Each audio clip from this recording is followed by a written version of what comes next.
your early sort of business mind and money making schemes. I read somewhere that you did. You were buying and selling Instagram pages, correct? Growing them and selling them. Yeah, when I was 14. What else were you doing? That was the first business. So basically, once again, I guess YouTube was a second evolution. YouTube at first was just like a diary to myself. And before that, a year and a half, 2 years before that, I had an Instagram page. It's actually still on Instagram. It's called Fuck the Norm, FCUK the Norm, for obvious reasons why it was called that.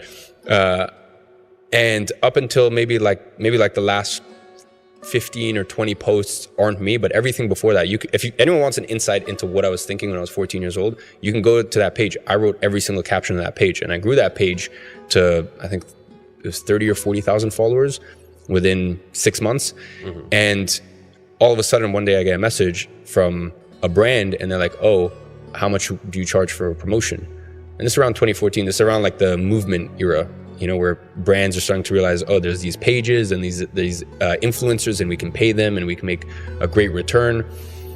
And that was what I got sucked into the world of Telegram groups where people are buying and selling promotions and buying and selling accounts. And that was basically the first thing I did. I started selling promotions, Instagram promotions for that page.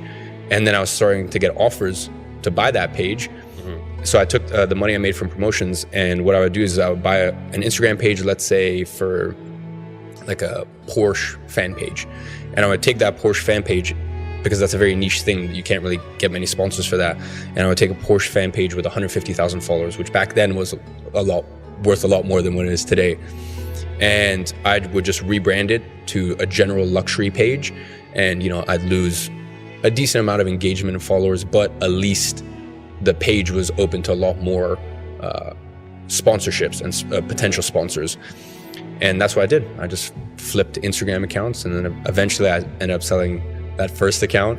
I remember in my early 20s, I paid for a couple of shout outs on these bodybuilding Instagram pages, because that was the thing back then. I remember Instagram bodybuilding was like one of the biggest ones, and this is when reach was like strong.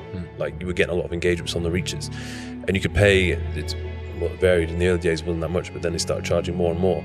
So all these fitness people, because there was a lot fewer people on the fitness space and Instagram, they would pay Instagram bodybuilding to feature them, and then you would get a couple thousand followers, like organic followers from them. And that was like that was a business back in the day. Now it's obviously completely changed, but yeah. And that's kind of what happened very quickly. Within 6 to 9 months of me getting into that, it was just everyone kept undercutting each other, and prices just of what people were charging, of what the accounts were worth, went down so much that I saw the direction it was headed in, and I just knew that it wasn't like a real business. It wasn't something tangible.